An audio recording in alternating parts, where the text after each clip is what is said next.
జనసేన అధినేత పవన్ కళ్యాణ్పై వైఎస్ఆర్సీపీ నేత ముద్రగడ పద్మనాభం సీరియస్ అయ్యారు. పవన్ మీ నటన సినిమాల్లో చూపించండి, రాజకీయాల్లో కాదని హితవు పలికారు. అలాగే పైకి తనపై ప్రేమ ఉన్నట్టుగా నటించాల్సిన అవసరం లేదని చురకలంటించారు.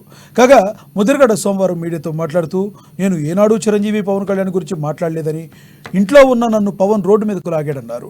హైదరాబాద్ నుంచి వచ్చి నా కుటుంబంలో చిచ్చు పెట్టాడన్నారు. ముద్రగడ కూతురు అని నా కుమార్తెను అందరికీ పరిచయం చేశారు.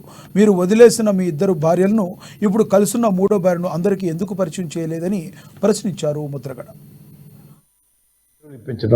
అలాగే ఈ మధ్య కుటుంబంలో చిన్న చిచ్చు రేపిన సంగతి మీకు తెలుసు, బాధాకరం అండి. అయినా సరే భయపడకపోవడానికి కారణం మా అమ్మాయి నా ఆస్తి కాదు, ఇప్పుడు వారి ఆస్తి. మరి ఏమైనా చేసుకోనివ్వండి, అమ్మాయి వెనకాల ఉన్న పెద్దలందరికీ కూడా ఒక రిక్వెస్ట్ చేస్తా ఉన్నాను.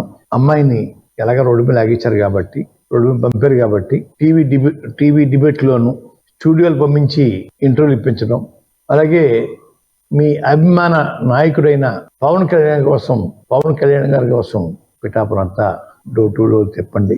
ఏమీ భయపడను, బాధపడను. మీ ప్రాపర్టీస్ అంతా ఏమైనా చేయించుకోండి అయ్యా, దయచేసి ఆ కార్యక్రమం వచ్చేసుకుంటే బాగుంటుందని ఈ మధ్య కుటుంబంలో చిన్న